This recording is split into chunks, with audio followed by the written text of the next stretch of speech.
નમસ્કાર. ચલો આજે વાત કરીએ એક એવા વિષયની જે આપણા બધાના અને આ પૃથ્વીના ભવિષ્ય માટે બહુ જ જરૂરી છે. વનસ્પતિઓ અને પ્રાણીઓનું સંરક્ષણ. ચલો સાથે મળીને સમજીએ કે આપણી આ અમૂલ્ય ધરોહર કેમ ખતરામાં છે અને આપણે એને બચાવવા શું કરી શકીએ. જરા આ તસવીર પર નજર તો કરો. આ ખાલી જંગલી જાનવરો નથી. આ તો આપણા ગ્રહનો જીવ છે. આપણો એ વારસો છે જેને સાચવવાની જવાબદારી આપણા સૌના ખભા પર છે. જો આપણે સમયસર કંઈ નહીં કરીએ તો કદાચ ભવિષ્યમાં આ માત્ર એક તસવીર બનીને રહી જશે. તો ચાલો શરૂઆત કરીએ સાવ બેઝિક વાતથી. જો આપણે આપણી આસપાસની જીવસૃષ્ટિને બચાવવી હોય તો પહેલાં એને સમજવી પડે. જોઈએ તો ખરા કે આપણો આ ખજાનો છે શું? આ બધો ખેલ છે જૈવ વિવિધતાનો. સાવ સહેલા શબ્દોમાં કહીએ તો પૃથ્વી પર જોવા મળતા જીવનના અલગ અલગ રૂપો. એકદમ નાનામાં નાના જીવજંતુથી લઈને મોટી મોટી વેલ માછલી સુધી.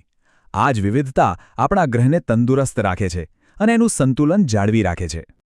જૈવ વિવિધતાના આમ જુઓ તો બે મુખ્ય ભાગ છે: વનસ્પતિ સૃષ્ટિ અને પ્રાણી સૃષ્ટિ.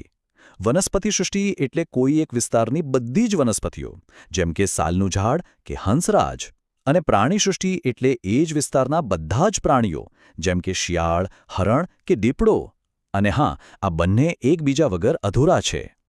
હવે વાત કરીએ એ સૌથી મોટી સમસ્યાની, જે આપણા આ કુદરતી ખજાના પર સૌથી મોટો ખતરો છે: વનનાબૂદી એટલે કે જંગલોનો સફાયો.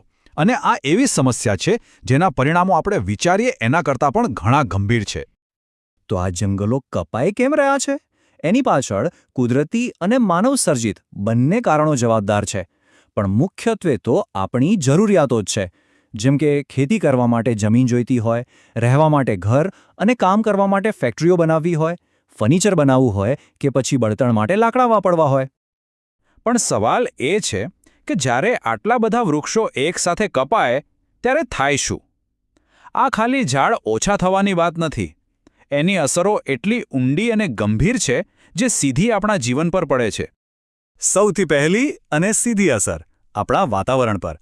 વૃક્ષો હવામાંથી કાર્બન ડાયોક્સાઇડ શોષી લે છે, પણ જ્યારે એ જ કપાઈ જાય ત્યારે શું થાય? હવામાં આ ગેસનું પ્રમાણ વધી જાય છે અને એનાથી પૃથ્વીનું તાપમાન અને પ્રદૂષણ બંને વધે છે, જેને આપણે ગ્લોબલ વોર્મિંગ કહીએ છીએ. પછી આવે છે બીજી મોટી આફત: રણ બનવાની પ્રક્રિયા. જુઓ, વૃક્ષોના મૂળ જમીનને પકડી રાખવાનું કામ કરે છે. જ્યારે વૃક્ષો જ ન રહે ત્યારે વરસાદ અને પવનથી જમીનનું ઉપરનું પડ ધોવાઈ જાય છે અને ધીરે ધીરે એ ફળદ્રુપ જમીન રણમાં ફેરવાઈ જાય છે.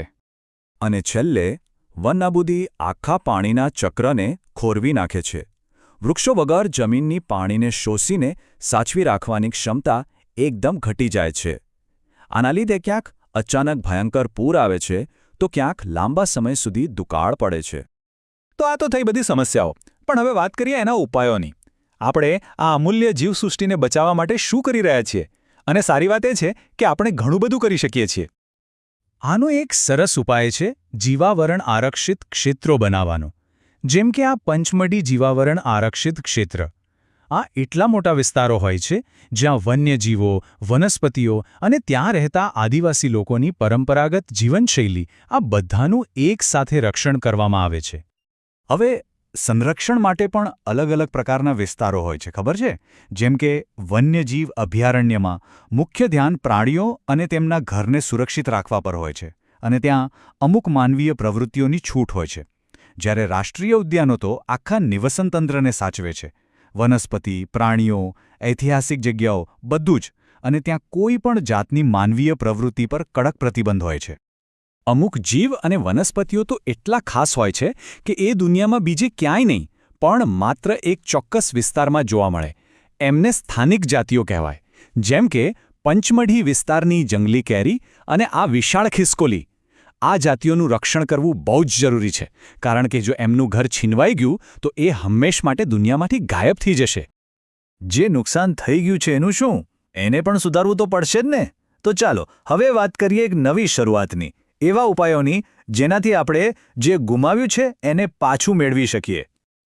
આપણને કઈ રીતે ખબર પડે કે કઈ જાતિઓ ખતરામાં છે? એના માટે છે રેડ ડેટા બુક. આ એક એવું પુસ્તક છે જેમાં એવા બધા જ પ્રાણીઓ અને વનસ્પતિઓનો રેકોર્ડ રાખવામાં આવે છે જે લુપ્ત થવાની અણી પર છે.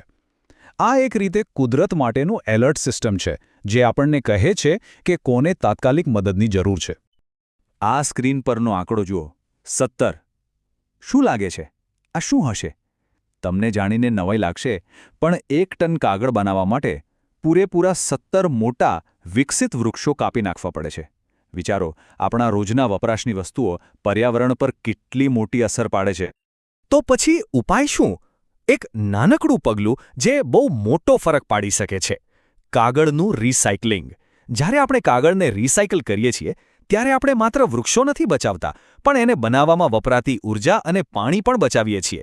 અને એક જ કાગળને 5 થી 7 વખત ફરીથી વાપરી શકાય છે. અને છેલ્લે સૌથી મોટો અને સૌથી પાક્કો ઇલાજ એ છે વનરોપણ. વનનાબૂદીનો સીધો જવાબ છે વનરોપણ. એટલે કે જ્યાંથી જંગલો ખતમ થઈ ગયા છે ત્યાં ફરીથી નવા વૃક્ષો વાવવા. જો આપણે જેટલા વૃક્ષો કાપીએ એટલા જ નવા વૃક્ષો વાવીએ તો આપણે આ નુકસાનની ભરપાઈ કરી શકીએ છીએ.